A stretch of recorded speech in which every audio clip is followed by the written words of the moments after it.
Hello, East Brunswick. I just wanted to address some questions that were brought up last night, as many of you were on the town hall that I did last night, which we entitled Redevelopment 2.0.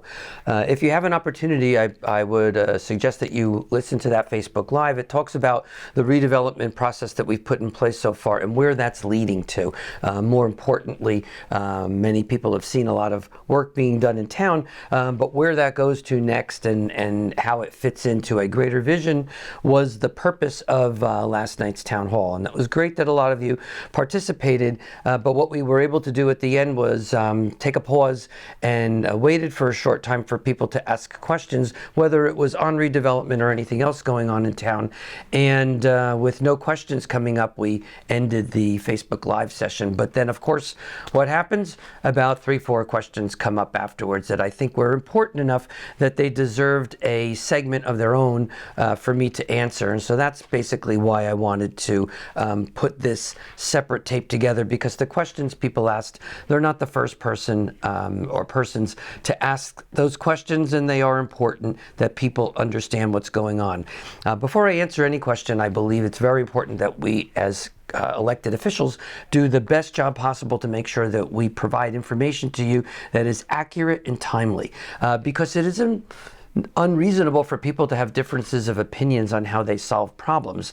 But we have to understand that the basic facts have to be quite clear and unambiguous. And so if there's misinformation that's going on around the township, and then people are forming opinions based on that misinformation, then that leads us in a direction where we have people on totally different pages. And that's something that I would not want to have happen here. So there were 3 main questions that were brought up last night. The first one had to do with the effect that any new housing coming into town would have on the underlying public school system that we have here in town. So let me be very clear about this.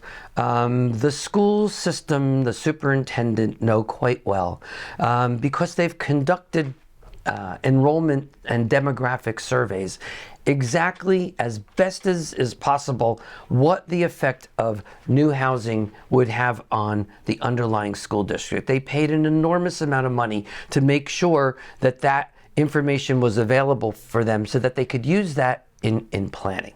So, and that's not the first time they've done that. I was on the school board several years ago, the first time that we had a major demographic study done by the same company and person doing it was back in 2013. It was repeated again in 2019, and then it was repeated again at the end of 2022. And because they wanted information that updated information on the effect that new apartment and community complexes might have on the schools, they actually updated their December 2022 study with one that was done again in January of 2023. Based on that study and the studies before that, the school's enrollment capacity stands at a little over 9,500 students. I'm sure many of you who've lived here for years knows that the school system was able to hold and at a capacity for school class sizes that were much greater than they are right now. And we didn't need a new school then. But clearly, one of the things that's changed in the last couple of years is that the schools have made a giant effort at trying to make sure that elementary schools sizes are kept smaller, that studies clearly show that outcomes for students in small elementary school class sizes do result in better outcomes. And so class sizes now are limited to 18 to 20 students, which clearly was not the case when my kids went to school, or many of you yourselves went to school. So I could even take the enrollment capacity of 9,500 and I'll reduce it by an entire elementary school, drop it to about 9,100 or even 9,000. Last year's enrollment in the public school system stood at around 81 to 8,200 students. And with the studies that were produced for the Board of Education, the expected enrollment, if every apartment complex were to be filled tomorrow, which we know is impractical. These are going to fill over time as they're built in phases. But even if they filled up tomorrow, the expectation is that it would bring in another 479 students. That does not take you remotely close to 9,500 or my artificial reduction to 9,100 or 9,000. That would be the case if we had reduced capacity based on the enrollment capacity that we want, the class sizes that we want to limit to the elementary school. In fact, this past year, there's been notices given to some of the elementary school teachers, RIF notices, which basically says that they're not guaranteed employment next year because they're not expecting enrollment in the elementary school to even stay at the level it is right now. Clearly, the last couple of years, we've seen students and people moving in during COVID when interest rates were incredibly low, where the cost of living in the city and places that are closer to Manhattan is much greater than it is over here. And many people now working remotely don't need to even go into work every day. So there was an enormous influx of people into this community. But to expect that that influx would continue indefinitely is impractical. Now, we're a great town that's always been supportive and known for its top-notch public school systems. I would never want that to change. But what I want is for us to be making decisions based on accurate information. And I read a lot of the social media. I listen to a lot of people running around saying how the schools are busting at the seams. That's just factually not true. Elementary schools did bust at the seams for this short period of time when people moved into East Brunswick with second, third, and fourth graders, and that caused a tremendous bubble in the elementary schools, knowing that we want to keep class size from 18 to 20 students in place. And so it forced the schools to take fifth grade and move it up to Hammersholt and then bump the grade up into Churchill, where there clearly was capacity. So and that can change. That's something that they need to keep an eye on every year as enrollment numbers change all the time. But the bottom line, and what I want everybody to stop saying, is that school enrollment is busting at the seams and that we don't have the capacity for more students in our school system, because it's factually not true. Go to a Board of Education meeting and ask the superintendent or school board members to commit to you in writing and in person that there's a enrollment problem at the schools. You will not get that to happen. It's not true. And if there's the need for new schools, new high school, which is something that I know is a talk, it's not been decided. There's no referendum that's been placed in front of you. And that at the end of the day will ultimately be a township decision. It comes to a referendum, you'll have to vote on that. But what I want very clear to the public is transparency. If there's a need for a new school, it is not because of enrollment. It might be because of the conditions of the buildings and the costs involved in either replacing them, adding to them, renovating them. All of those options need to be made available to the public. But what I will not stand for is people running around telling everybody that school enrollment is busting at the seams in East Brunswick, because it's factually not true. So again, let's all make sound decisions. We want a good public school system, something I have always supported. That is one of the main reasons that housing prices remain high. It's why some people tolerate paying taxes that are higher here than surrounding townships, because they value the education that we get here. I would never want that to change. But if we're going to make sound decisions about schools, school capacity, new schools, any of those decisions, it has to be based on accurate information that we all have, and then we can make an educated decision and majority rules. And that's something that I thought was very important, because there's fear in the public that bringing in new housing options, which we are forced to do by the courts, and so we're complying with our obligation. We're going to provide the housing that's in demand and is required by our affordable housing settlement. But all studies so far show that that should have no impact on enrollment in our school system. One of the other questions that was posed after, unfortunately, the Facebook Live closed down had to do with traffic conditions and the traffic situation that we see on the roads, specifically this spring as multiple projects all got started at one time. So let's get the facts straight. We've got 4 different areas of work that's being done. We have the work that's being done on Route 18, which is a state highway that's run through the Department of Transportation through the state. And as we look at that work project, keep in mind that when I first took the office back in 2017, one of the biggest complaints people had in town was the fact that Route 18 needed work. That a lot of the turnarounds and the road itself had a lot of road work repair that needed to be done. When we had terrible rainstorms, it would flood, backing up into people's homes and businesses. And people were angry, legitimately, that the state had spent a lot of money repairing Route 18 in New Brunswick and Route 18 in Old Bridge and completely forgot about East Brunswick. And so people were on my back continuously to get the state to do their fair share to improve the road quality of Route 18 in the 4 miles of stretch that goes through East Brunswick. Now that took a while to do. I'm sure that doesn't come as a shock to anybody because the state just works slowly. And of course, in the middle of all of that, we had a pandemic. And one of the biggest difficulties in that process is the rate limiter is always the acquisition of right-of-ways and property rights along Route 18. Everybody thinks their property is worth millions of dollars, which no, it isn't. So we simply had to go through a very lengthy process in order to make sure that all of the work was done in order to even get the road work started. That took close to 4.5, almost 5 years.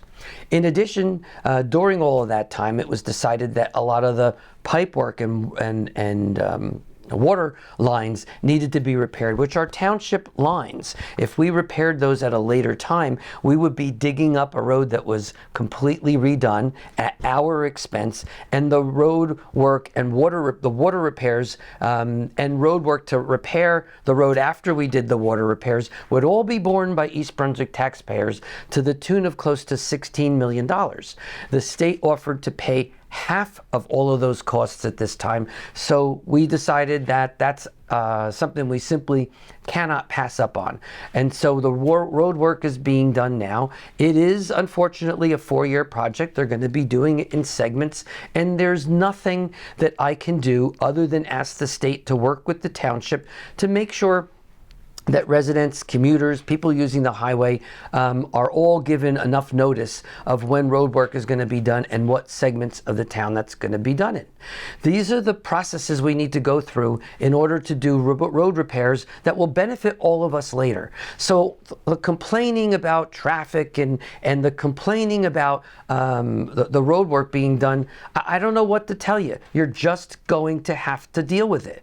If we live here, most of us know our way around Route 18 and the side roads without going on it. You're just going to have to leave a little bit earlier or account for the traffic when you make your plans.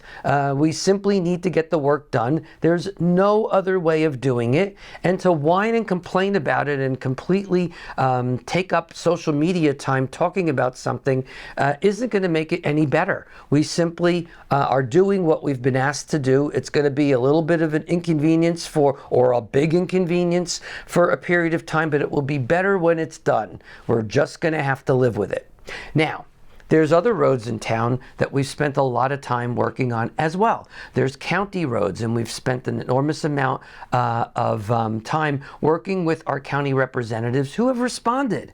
And they've repaired and repaved Cranberry and Riders and Ruse and a lot of the roads that are the Old Bridge Turnpike, River Road, Main Street. All of those roads are county roads, and they've spent an enormous amount of time the last couple of years finally helping the township with those road repairs. We live in New Jersey. The climate is limited. So there's only going to be a period of time that road work could be done. And yes, there's going to be detours and inconveniences. Live with it. We'll get through it together.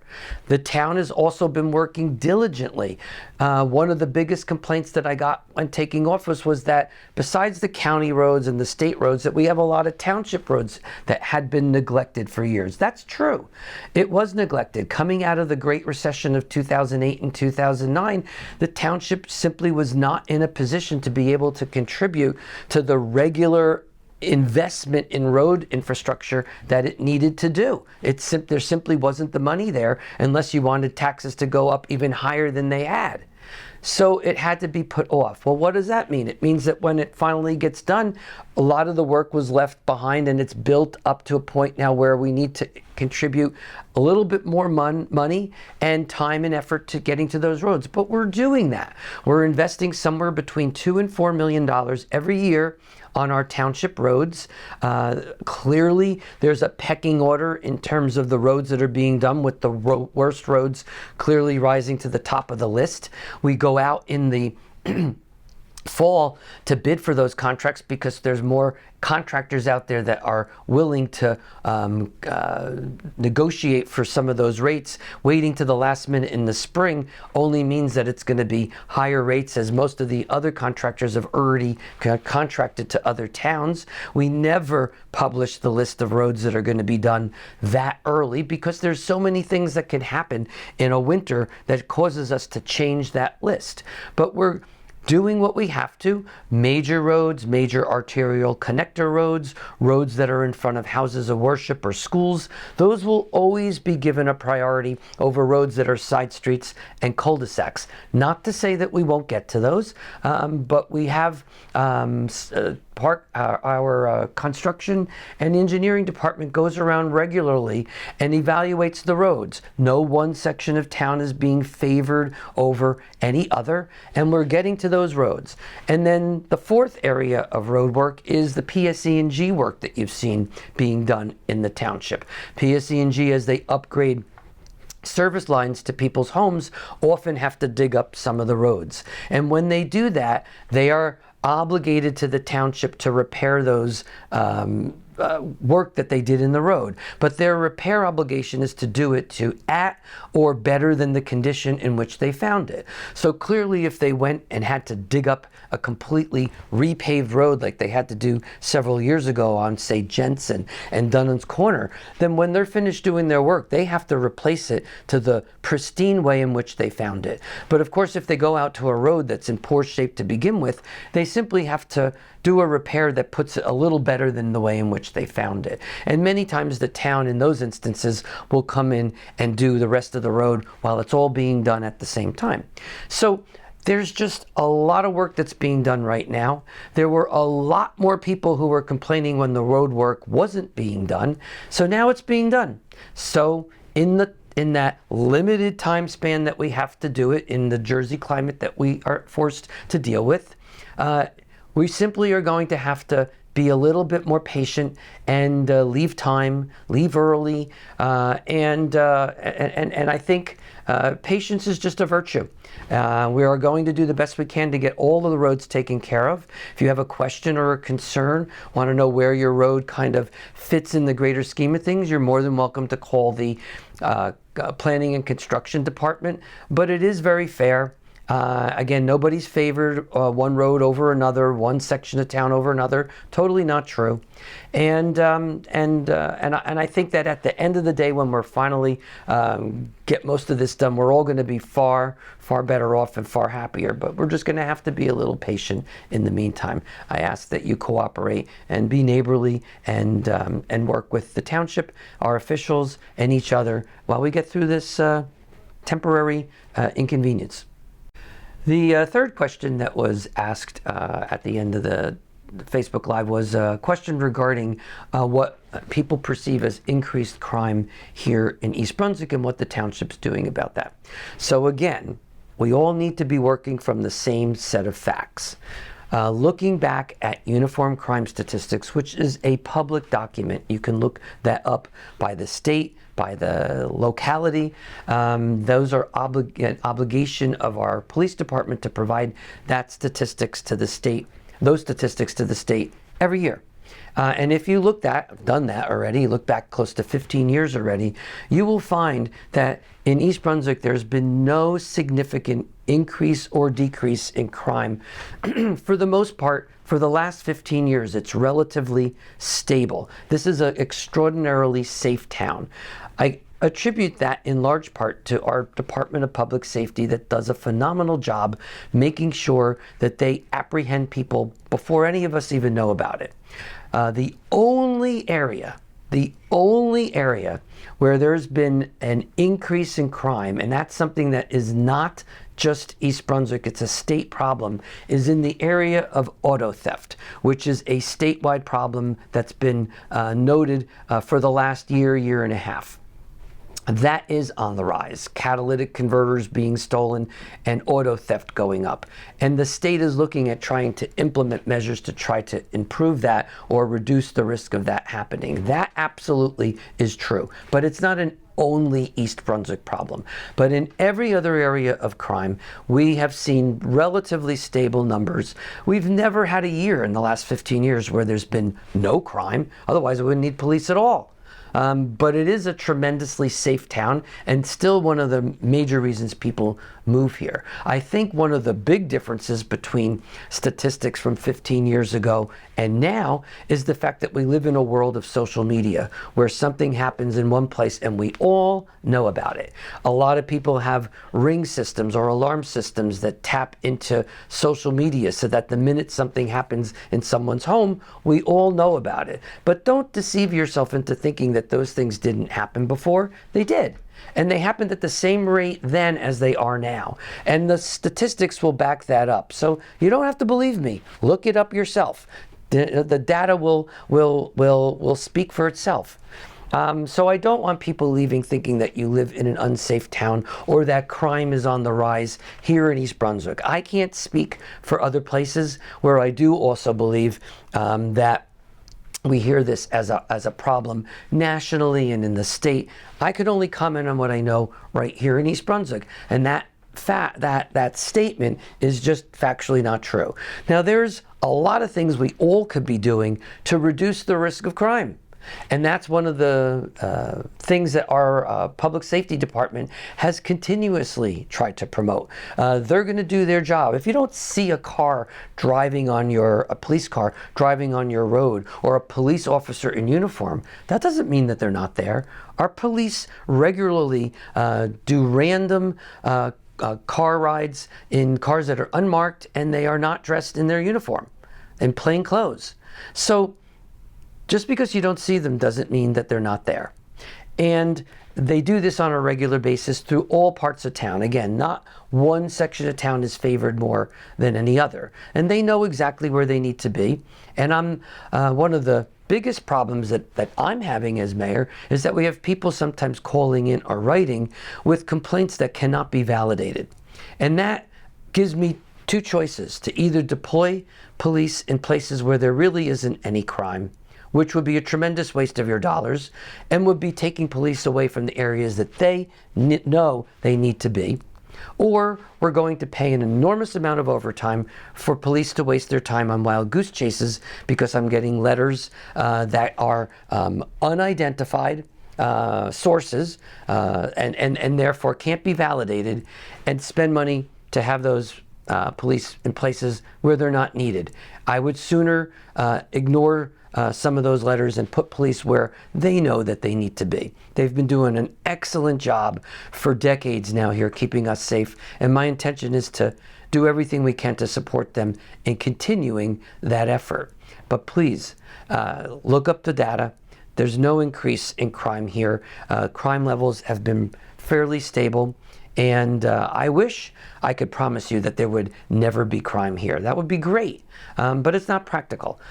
So let's give a good hand to our public safety department that does a phenomenal job keeping us safe, and be comforted knowing that you really do live in one of the safest communities here in New Jersey. So I want to thank everybody for listening to my response to some of the questions that people had posed last night, because it was important that you have the answer to those questions, because they're not the only people who've been asking it. So I always want to make sure that everybody has the answers to the questions like that are really important to know.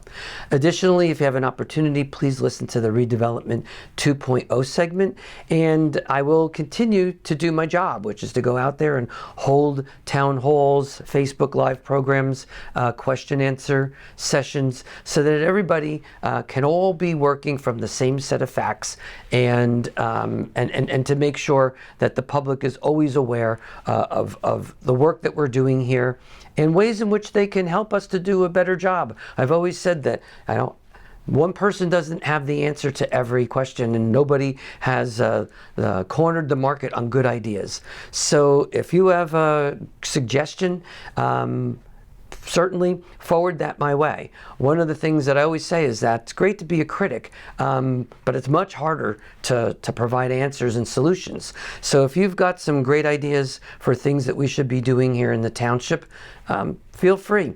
I'm all ears. Thank you.